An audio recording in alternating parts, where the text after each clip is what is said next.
Y'all, this just blew my mind. I put some bad diesel in my truck. This is a 2015 Ram 1500 Eco Diesel.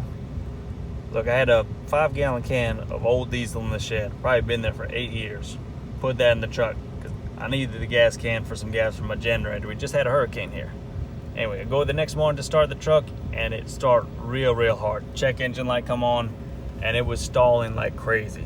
It's like stalling every time I slow down, stall every time I try to idle, every time I stop, I'd have to restart it to keep going. I was thinking I was gonna have to drop the tank, get all the diesel out, refill. So what I did, I tried to burn out as much as I could. I got down to about 3/4 of a tank because it was pretty full.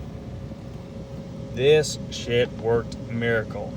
This diesel fuel, Cummins Cetane Boost.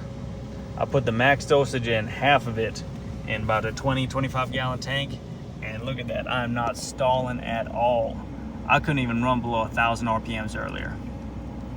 So this is working miracles. So if you have the same problem, diesel engine, sucker's not wanting to start, running real hard, stalling, before draining the diesel, I highly recommend try you some kind of cetane boost. You should have it at truck stop or something. Hope this helps y'all as much as it helped me. Bye.